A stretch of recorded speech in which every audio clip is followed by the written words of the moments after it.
माननीय सभापति महोदय, बहुत बहुत धन्यवाद। इलेक्टोरल रिफॉर्म पर माननीय अमित शाह जी ने जो लोकसभा में भाषण दिया, मैं वहीं से शुरू करूंगा और अंत भी वहीं से करूंगा। राहुल जी के जितने भी सुझाव थे, जो उनके बिंदु थे, उसका एक भी उत्तर उन्होंने नहीं दिया। Digital You continue, please. Digital machine readable पारदर्शी वोटर रोल होना चाहिए, इसमें क्या आपत्तिजनक थी? होना चाहिए कि नहीं होना चाहिए?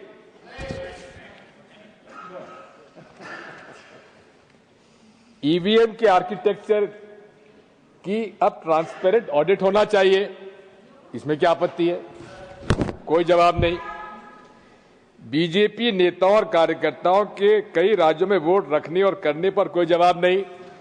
माननीय इसी संसद सदस्य, एक भूतपूर्व संसद सदस्य ने दिल्ली में भी वोट डाला और बिहार में वोट डाल दिया एक साल में, उस पर कोई जवाब नहीं।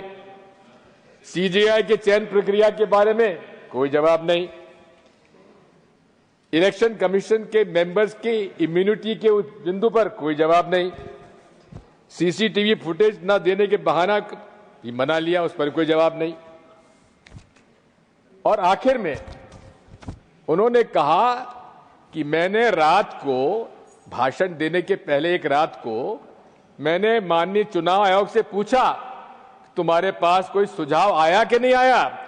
उन्होंने कहा कि 2014 से लेकर 2025 तक हमें न किसी पार्टी ने सुझाव दिया, न कोई प्रस्ताव आया। माननीय सभापति जी, मैंने माननीय हमारे अध्यक्ष जी को 21 पत्र वो की प्रति दे रहा हूं, जो सिटीजन्स कमीशन ऑन इलेक्शंस के जस्टिस लोकुर के द्वारा 21 पिटीशन दिए गए चुनाव आयोग को, उनको एक्नॉलेजमेंट तक नहीं हुआ। मैंने खुद ने 24 सितंबर 2023 को माननीय चुनाव आयोग को पत्र लिखा, उसका भी उल्लेख मैं यहां पे दे रहा हूं। तो आपकी इजाजत से मैं सारे ये पत्र जो हैं, जो माननीय चुनाव आयोग को लिखे गए थे, लेकिन माननीय चुनाव आयोग ने माननीय गृह मंत्री जी को गुमराह करके गलत बयानी करवाई, हमें इस बात की आपत्ति है। मैं पूछना चाहता हूं, मैं आपकी इजाजत से मैं सदन के पटल पर रखता हूं। माननीय सभापति महोदय, या तो एक संवैधानिक हमारे चुनाव आयोग माननीय गृह मंत्री जी को गुमराह कर रहा है, या माननीय गृह मंत्री जी हम लोग गुमराह कर रहे हैं। मैं तो माननीय सभापति जी आपसे इजाजत चाहूंगा, मेरी पार्टी से इजाजत चाहूंगा कि माननीय चुनाव आयोग ने अगर गृह मंत्री जी गुमराह किया तो उन पर कार्रवाई होना चाहिए, और यदि माननीय गृह मंत्री जी हम लोगों को गुमराह कर रहे हैं तो उन पर भी आपत्ति होना, हमें कार्रवाई होना चाहिए। माननीय, मैं तो यहां तक कहता हूं, इंडिया अलायंस के सारे लोगों ने मिलने का समय मांगा चुनाव आयोग से। नीतीश कुमार भी थे उसमें नीतीश कुमार जी के भी दस्तखत थे, जहां साहब नहीं है यहां पर मौजूद, लेकिन उनका समय देने के बजाय पावती तक नहीं मिली हम लोगों को। मैंने खुद ने वहां पहुंचाई थी वो चिट्ठी। ये सब काम चालू हुआ है माननीय राजीव कुमार जी के चुनाव आयुक्त बनने के बाद, ये सारा चालू हुआ। नहीं तो पहले तो जब भी हम समय मांगते तो हमको चुनाव आयोग से कोई दिक्कत ही नहीं होती थी। मैं आपसे निवेदन करना चाहता हूं कि ये चुनाव आयोग यही नहीं है, जैसा कि राहुल गांधी ने अपने भाषण में कहा था, इस देश में 2014 के बाद जितनी भी संवैधानिक हमारी संस्थाएं हैं, उन पर एक निश्चित विचारधारा के लोगों को बिठाया जा रहा है, वो योग्य हो या अयोग्य हो, और उनको उनके माध्यम से वे यहां पर, मेरा यह आरोप है माननीय सभापति जी, फासिस्ट डिक्टेटरशिप लागू करना चाहते हैं नरेंद्र मोदी जी।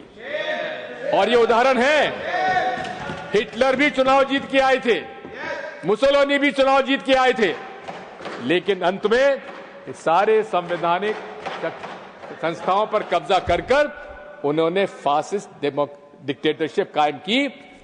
जो रास्ता आज हम देख रहे हैं भारत में, वही उसी तरफ इंगित करता है माननीय सभापति। आज रशिया भी कहता है, पुतिन भी कहते हैं कि मैं चुनाव जीत के आता हूं। नॉर्थ कोरिया के हमारे वो भी कहते हैं कि हमने चुनाव जीत के आता हूं। इसी प्रकार के चुनाव यहां हो रहे हैं सभापति जी। मुझे भी 50 साल हो गए राजनीति में। किसी भी चुनाव में किसी राजनीतिक दल के 94% स्ट्राइक रेट कभी हमने तो देखी नहीं। ये कहां से हो गया? अब वोटर लिस्ट के बारे में किसी भी सफल लोकतंत्री व्यवस्था के लिए, निष्पक्ष चुनाव होने के लिए फुल प्रूफ मतदाता सूची होना चाहिए। इसमें किसी को आपत्ति नहीं होना चाहिए। आर्टिकल 324 भी यही जवाबदारी इलेक्शन कमीशन को देता है कि चुनाव आयोग की जवाबदारी है कि हर नागरिक का वो वोट मतदाता सूची में शामिल करे। और यही होता है अभी तक। अभी तक तो बूथ लेवल ऑफिसर हमारे घर आता था, फॉर्म वो भरता था, हम नहीं भरते थे, और वही हमारे नाम जोड़ता था। अब ये एसआईआर कहां से आ गया? हमसे नागरिकता के प्रश्न पूछा जा रहा है। हमारे दादा बाप दादा का पूछा जा रहा है कि इनका मतदाता सूची में नाम था कि नहीं था। अरे कई हमारे ऐसे परिवार है जिन्होंने मैट्रिकुलेशन नहीं किया, ना उनके बाप ने किया ना दादा ने किया, उनसे मैट्रिकुलेशन का सर्टिफिकेट मांगा जा रहा है। क्या ये उसकी नागरिकता का चयन हो रहा है या मतदाता की सूची बन रही है? मैं आपसे अनुरोध करना चाहता हूं कि just 1 second. You refer to the name of a specific person who is not a member of this house. Okay, fine. Rajiv Kumar sir, पूर्व चुनाव आयोग, to your notice. That's all.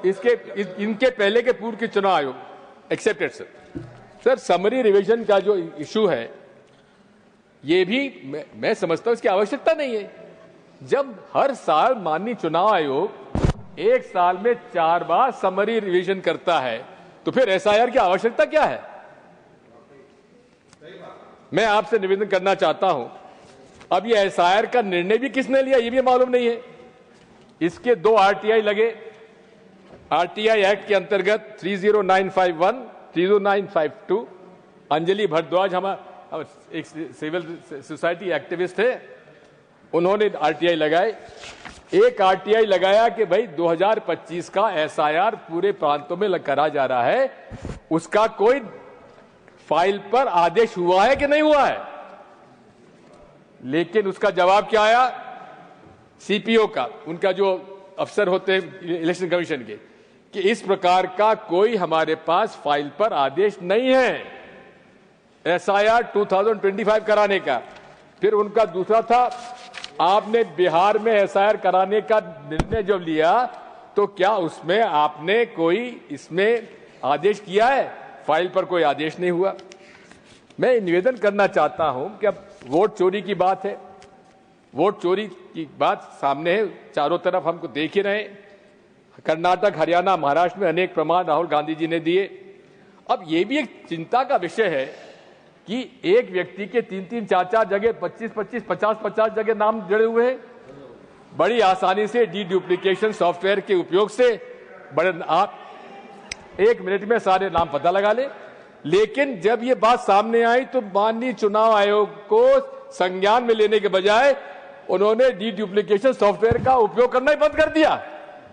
आखिर ये पक्षपात नहीं तो और क्या है? माननीय सभापति महोदय, मैं सुझाव देना चाहता हूं। अभी तो क्या है कि जिस दिन चुनाव की घोषणा हुई उसके बाद वोटर लिस्ट उम्मीदवार को दी जाती है, लेकिन प्रिसाइडिंग ऑफिसर को जिस दिन वोटिंग होता है उस दिन अलग लिस्ट दी जाती है, जिसको वोटर लिस्ट के अलग मिलती है। जबकि उसके बीच में उस पीरियड में डिलीशन और एडिशन का अधिकार क्यों आपने दिया हुआ है? जिस दिन आपका ये कोड ऑफ कंडक्ट लगता है उसी दिन उसको फ्रीज कर देना चाहिए, मेरा सुझाव है।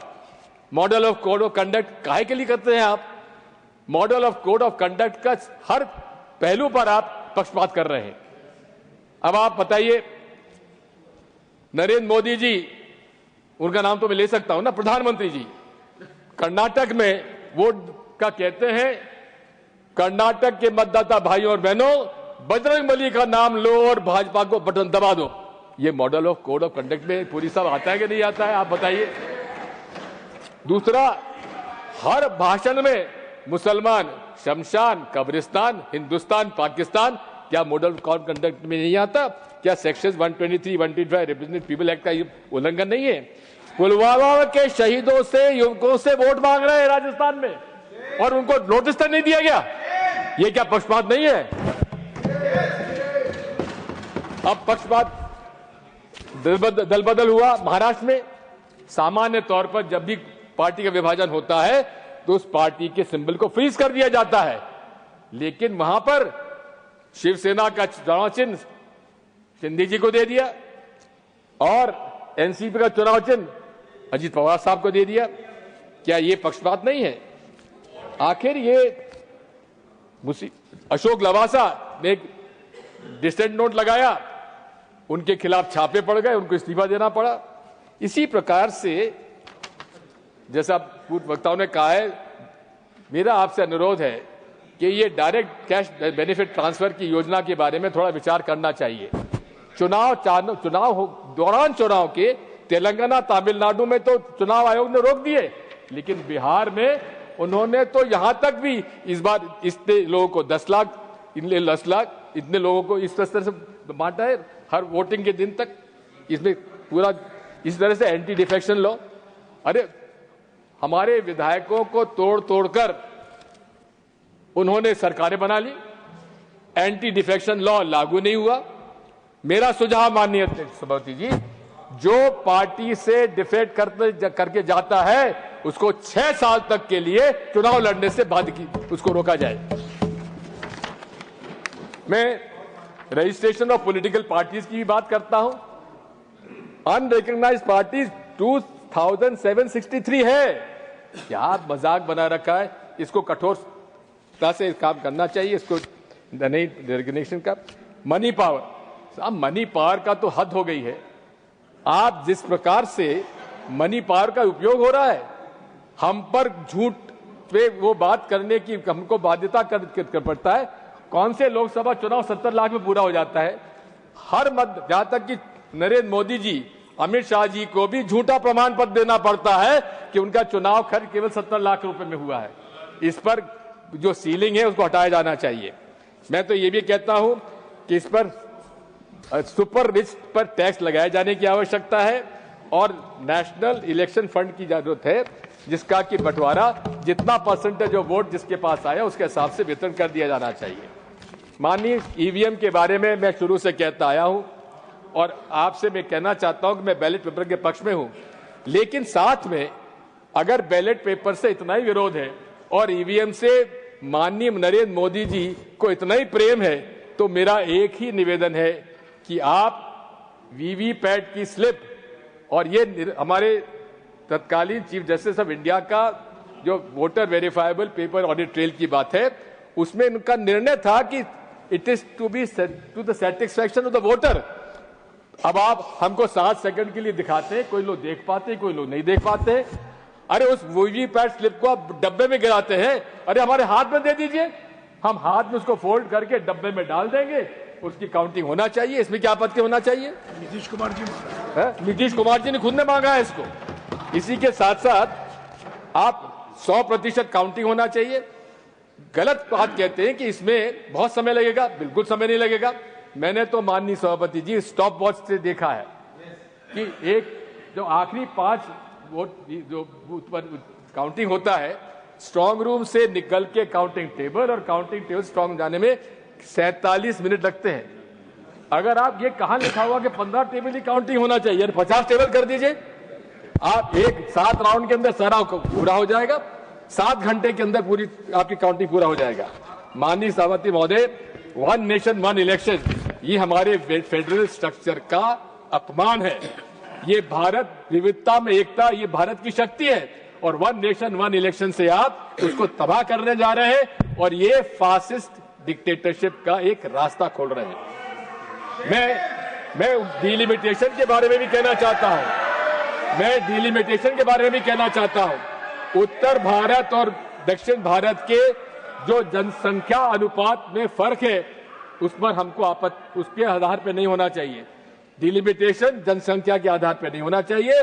मौजूदा अनुपात जो दक्षिण भारत की सीट से और उत्तर भारत की सीट से उस अनुपात से ही डिलिमिटेशन होना चाहिए। अंत में माननीय सभापति महोदय, मैंने आपसे अनुरोध किया था कि मैं माननीय अमित शाह जी के भाषण से समाप्त करूंगा, इसलिए मुझे 2 मिनट का समय दे दीजिए। वैसे मेरे पास अभी 1.5 मिनट है। पहली बात तो यह है कि आरएसएस एनजीओ पंजीकृत है कि नहीं है? नहीं है। तो ये माननीय प्रधानमंत्री जी लाल किले से कह रहे हैं कि विश्व का सबसे ज्यादा लोकप्रिय एनजीओ आरएसएस है। उस पर कोई कानून लागू नहीं होता क्योंकि पंजीकृत नहीं है, ना तो उसकी सदस्यता है, ना खाता है। अरे गुरु तक, अरे ये तो बात वही हो गई, ना खाता ना बही। जो मोदी जी कहे वही सही, अमित शाह जी कहे वही सही। मैं अनुरोध करना चाहता हूं कि उनकी गुरु दक्षिणा आती है करोड़ों रुपए में, आती है कि नहीं आती है? घनश्याम तिवारी जी आप बताइए, आप देते हैं? हाँ। अरे वो किस खाते में जाती है तिवारी जी? अरे वो गुरु दक्षिणा जाती किस खाते में, कभी पूछा आपने? उस खाते में तो बता दीजिए। अंत में माननीय अध्यक्ष सभापति जी, उन्होंने कहा था कि हाँ, गर्व से हम कहते हैं नरेंद्र मोदी जी संघ के प्रचारक रहे हैं, और उन्होंने खुद के लिए कहा कि वे भी 10 साल की उम्र से शाखाओं में जाते थे। मेरे भी मित्र लोग हैं सभापति जी, आरएसएस में कई लोग हैं। मैंने पता लगाया, मैंने जानकारी ली कि अमित शाह जी कभी आरएसएस में रहे कि नहीं रहे। सबने कहा कभी आरएसएस में रहे ही नहीं है। Thank you. इसलिए नादा आपसे निवेदन करना चाहता हूँ। थैंक यू सर, मैं आपसे अनुरोध करना चाहता हूँ। The other side is saying please authenticate it. Authenticate. I will authenticate. Right. He's Sir, saying I am he'll authenticating. Let's I am conclude. authenticating. Let's I will conclude. authenticate. Amit Shah ji, अगर अमित शाह जी यहाँ खड़े होकर, One second, Honorable Minister. Yes. एक minute sir, एक minute. Please conclude. उन्होंने RSS में अमित शाह जी रहे कि नहीं रहे उस पर कोई अपनी बात नहीं की, उन्होंने स्वीकार कर लिया। और मैं चुनौती देता हूं अमित शाह जी को, यहां अगर वो खड़े होकर जो आरएसएस की प्रार्थना सभा है, Please conclude. वो सर, अंत में मैं आपसे कहना चाहता हूं। He's concluding. I'm concluding. Sir, I'm concluding. I'll come to you. Sir, I'm concluding. Please conclude. Sir, I'm coming to you. Please conclude. Honorable member, please conclude. Sir, I'm concluding. Yes. You have concluded. Sir, एक हम बचपन में कथा सुना करते थे कि एक राक्षस हुआ करता था, उस राक्षस की जान प्राण जो है तोते में रहा करती थी। अब वो तोता कर प्राण में, राक्षस का प्राण तोते में रहता था। माननीय सभापति महोदय, ये भाजपा के प्राण भी ईवीएम में है। धन्यवाद। Thank you.